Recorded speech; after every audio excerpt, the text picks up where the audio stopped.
Hi guys and welcome back to my channel.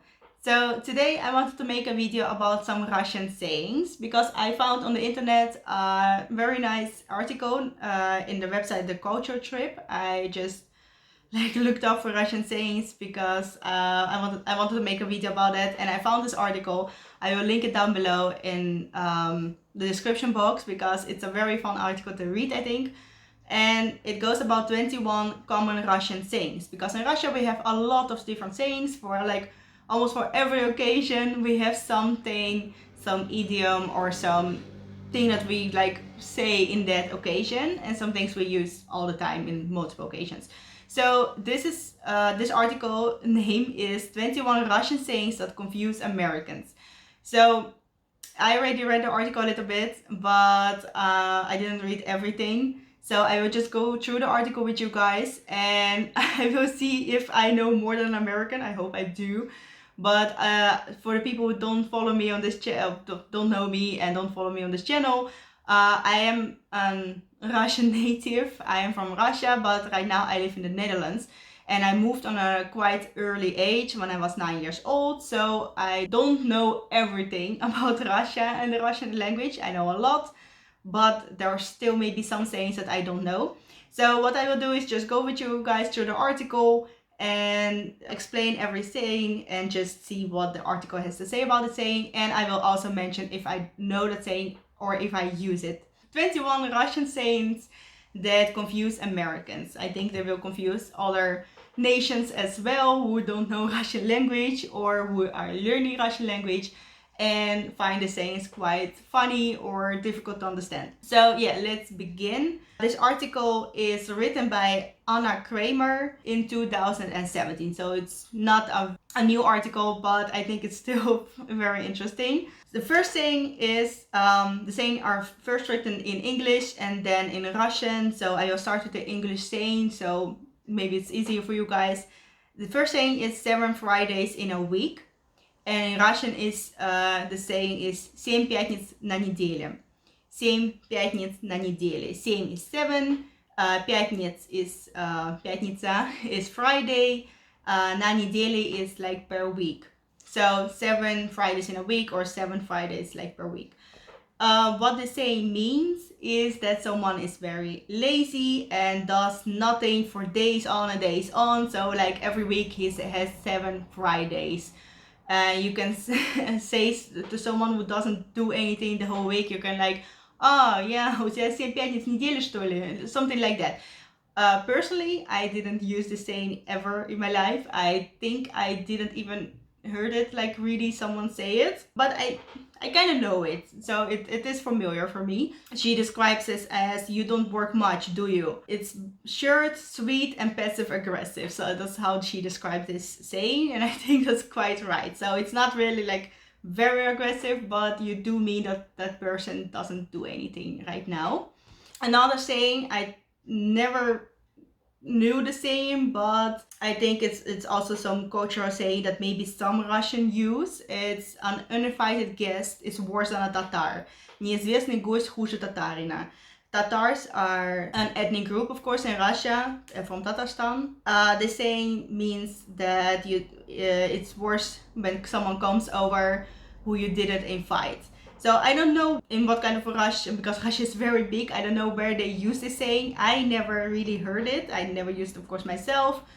But because where I'm from, I think people who just come over without you knowing it are quite welcome. And where I'm from the south of Russia, a lot of people just come over, and Russians, in my opinion, don't really make much plans and are a little bit bad in planning things out. But most of the times I like myself to just go to people without really plans and say hey, do you have some time?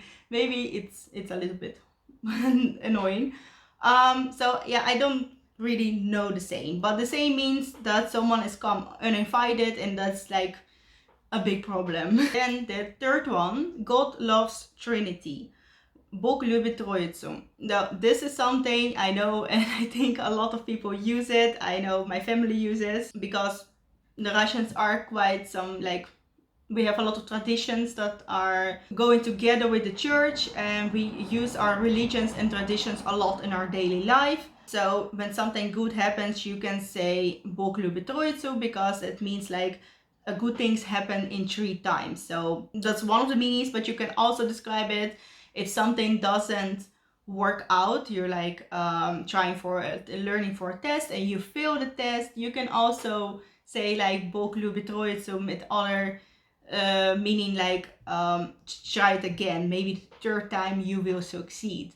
Or when you're try to get your driver's license and you fail 2 times, you can also say no, Bog любит Троицу, like the 3rd time it will be fine, because God loves Trinity the 3rd time.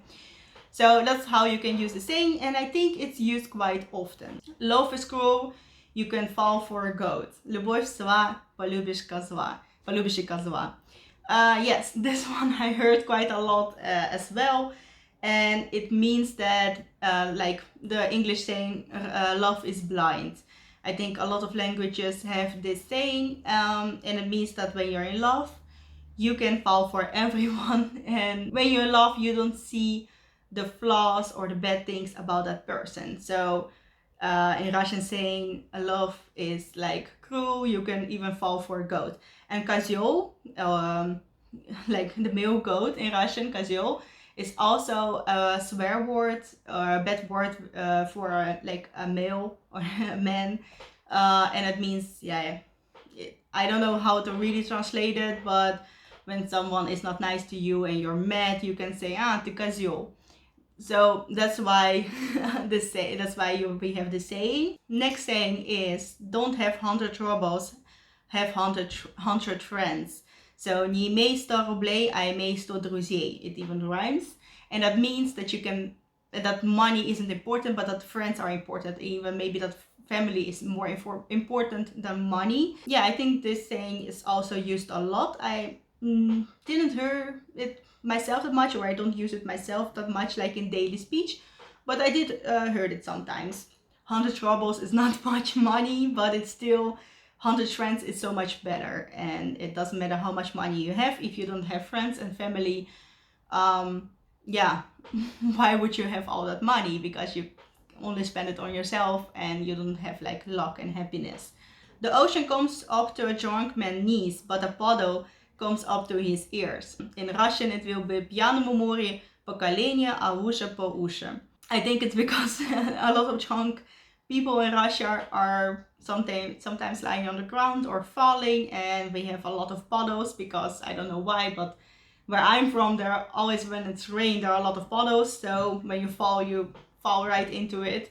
So when they go to the sea, it only comes to their knees, but when they fall in a puddle with their face. So that's why the saying, so maybe that's why they made the saying, but the meaning of the saying is drunk people brag a lot but are capable of very little. So when you're drunk, you may say things like, oh, I can do this or I can do this, but at the end of the day, you just like didn't say the truth, or you just say something exaggerated, yes, something like that. So yeah, that's how you can use the saying. I have to say that I never use the saying, and before this article I didn't really know it. I can understand it, but it's not a saying that I know. The next saying is work is not a wolf. It won't run into the woods. Работа не волк, лес не убежит. This saying I heard a lot of times, and I think a lot of people use it. And in the article they describe it as that work of yours won't disappear and that no one is going to do it for you, so you should stop procrastinating. But honestly, I know from my experience that we use this saying also for someone who is like saying, oh, I have so much work and I have so much to do and I have no time. You can also say the saying and say like, no, работа не волк, в лес не убежит. Like, the next day your work will still be there, but you should also have some free time. So I think it goes both ways. Your work wouldn't run away, so you still should do it, but also you shouldn't do it like today. It's a little bit of two ways. I think I use it more in a way like, oh, well, why should you do it today? It still will be there tomorrow because it won't run away. So yeah, you can use it both ways. And in this article, they describe it like the first way, like you shouldn't procrastinate. Next saying, stuk like a bad house leaf. Pristal kak bane list. Yes, that's something that we use a lot. And that's for someone who is very annoying and who asks for a lot of attention and still like sticks to you. So it sticks like a bad leaf. And why a bad leaf? That's kind of maybe weird. But in Russia, we have banyas, and banyas are like bath houses where you come. It's not only to wash yourself. It's more like a tradition. People go there. It's like a sauna and a bath house in one. And this is going to sound very weird, but we do like slap each other with leaves, with like this pot leaves. That's why we use this term. So I don't know, your blood will circulate better, or just, I don't know why, but we do it. And that's why we have this saying, because sometimes those leaves will stick to your like skin, and that's why when someone's very annoying, he sticks to you. So verstel kak bande list отстань, then you can say like, oh, отстань от меня. So yeah, that's a common saying. Next one. In a quiet lagoon devils dwell. В тихом омуте черти водятся. Yeah, I think I know this one. And I think they have this saying in a lot of languages. In English, it will be still waters run deep. Yeah, so it's about introverts or people who are very quiet. They have, and you like feel that that person is a little bit strange.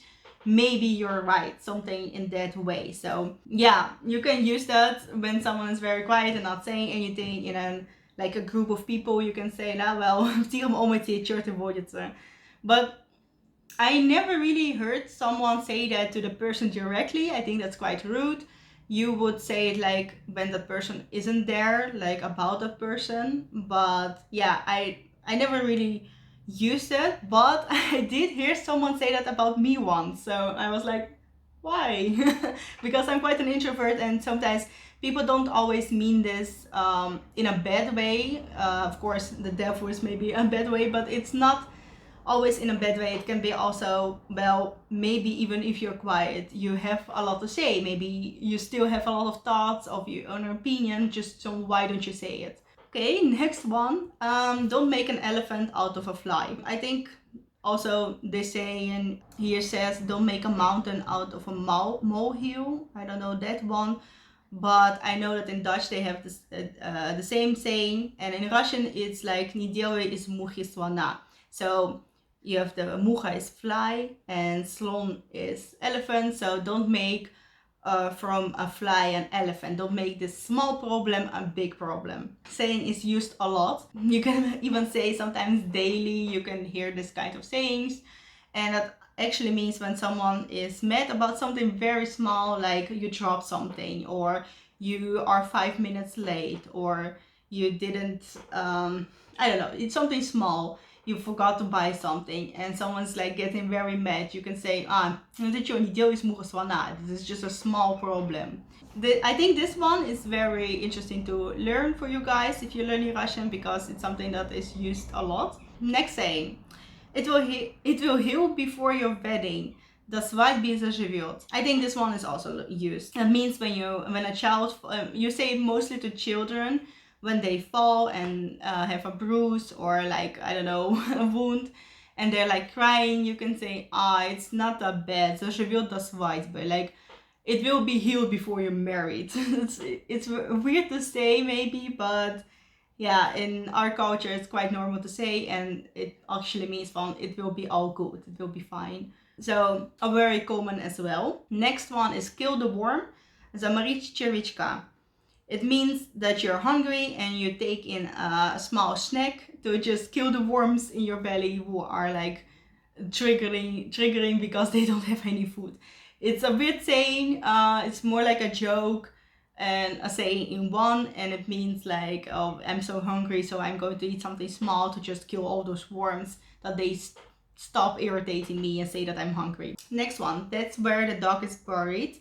Вот где собака зарыта. I didn't know this one. Really, I never heard of this one before. But it means like when you finally uncover the truth about something. So most of the time, I think it's quite negative when you didn't know something and you uncover the truth about a person or about I don't know, a situation, and it's not a good truth, it's something bad, then you can say, вот где собака зарыта. I never used it and I never heard about the saying, but yeah, it's a common saying, I think. Then my favorite saying, and I think every Russian, I think a lot of people use this, I can bet on it, blin. And it means, literally, it means pancake. But it's used in every situation. When you drop something, when you forget something, when even in your thoughts, when you want to say something and you forget the word, you can say, blin забыла. It's a very common saying and it literally means pancake. Blini are pancakes and one blin is one pancake. But blin is like the standard word that every Russian uses daily. So it's something to learn. And of course, everyone loves pancakes, so you also will learn the word from pancake. So, blin, the best word in Russian language. Next saying, hey noodles on your ears. Weer zit u op zo'n house. So, it's something that, I know from experience that I have used and my mother have used and like everyone in Russia used this. So, it means when someone is lying to you, like obviously lying, and you can see that, you're like, не вешай мне лапшу на уши. Like, don't lie to me. Like, stop putting noodles on my ears. It's quite weird, but it's something that we say, and I don't know how it originated. I think it's quite interesting. When you hang noodles on someone's ears, you're lying to that person. Take yourself into your hands. Возьми за руки. Взять себя за руки, or возьми себя за руки. That means put yourself together. When you're being hysterical or wasting your life away, someone might tell you to take yourself in your hands. Возьми себя за руки. They say here it's a motivational saying. Yes, in some way it is. When someone is like telling you about his problems and he's like, I don't know what to do and I don't know how to fix this, you can say, возьми себя за руки. Like, put yourself together, and then you can give some advice. Okay, next one. Let's return to our rams. Вернемся к нашим баранам. Never heard this one. Really, I never heard the saying. Meaning, let's get back on track or back to the point. The Russian phrase actually originated in medieval France. This is the first saying that I never heard. It's not, I don't know if it's common. If you know the saying, вернемся к нашим баранам, please leave a comment behind. I'm very interested if someone really uses this, but I never heard someone say this. But it is quite interesting, and it comes from France. They say, legend has it, that when a French court dealing with a case of stolen livestock kept going off topic, a judge eventually exclaimed, let's return to the rams. Russians use this expression to this day. Maybe they do, but I didn't know. So yeah, if you know the saying, please leave a comment behind. I'm very interested. Okay, next one. We're almost done with the list. The matter is in the head. Deel of slaapje.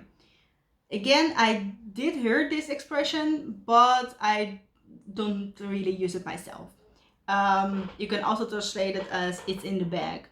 And the close-in translations is like it's in the bag. The Russian version is believed to have originated from a centuries-old act of placing or sewing important notes or documents into the lining of a cap or a hat to keep them safe. And it means, I didn't know what really it meant, but it means like something is as good as done. So when you're done something, like you finished, I think, your homework, or when you closed a deal or almost closed a deal, you can say deel of slaapje. Like I almost done it, I almost did it, I almost achieved it, something like that. Never use it myself, so I don't know. Next one is neither down nor feather, ni pucha ni pera. It's a common saying, and I know this one, and we say it when we want to wish someone luck. So when someone has to take an exam or someone is going to a job interview, you can say ni pucha ni pera, and that person can reply with kchortu. And not everyone replies like that. The kchorto means to the devil, but you can reply it like that. It's a common reply. And it means, or it originated, the phrase originated among early Russian hunters who believed that the evil spirits could overhear these good wishes and meddle in to their success. So replying to the devil will confuse the evil spirits or the demons. I think, yeah, that could be quite right, because Russians are very superstitious, and that someone like try to give you a luck or wish you a luck, someone else can meddle in and take away your luck. The way how you use it, you want to wish someone luck and you say "Nu ni puga ni pira," and that person can reply "Nu kchorto." So yeah, I think it's used quite often. And then we only have 2 more left, which are: it's good to be a guest, but being home is better. And in Russian it will be "В гостях хорошо, а дома лучше." This one is used so much. It's most of the time when you're on vacation, on holiday, and you're like in another country, or you're staying with someone, and it's very fun, of course, to stay with someone, or it's very fun to be in another country. That's why we go on vacation, of course. But then you start to missing your home. So to be a guest, but your home is better. So в гостях хорошо, а дома лучше. And I think it's used a lot. And the last one: without some work, you won't pull a fish out of the pond. Без труда не вытащишь и рыбку из пруда. This one is used so much, and especially for children who don't want to do their homework, or don't want to, like, I don't know, help out in house chores. You can say this, and it means like, if you don't do anything, you won't achieve anything. So без труда не вытащишь и рыбку из пруда. So you have to pull in some effort. So these were all of the Russian sayings in this article, all 21. And I think all the sayings are quite often used in Russian. And I think they're very interesting to learn or to look up where they're originated from. So if you want to do that, guys, go ahead. And I'm very interested in which sayings you did know or didn't know, and which one you use yourself as a Russian person or as someone who is learning Russian. So yeah, some sayings I didn't know or I didn't use, but the most of them I did know. I hope you guys found this interesting. If you want to make me more videos like this, leave the comments down below what you want me to make a video about. And yeah, I hope you learned some of the sayings, or you will learn some of the sayings. Yeah, and I will see you next time. Bye.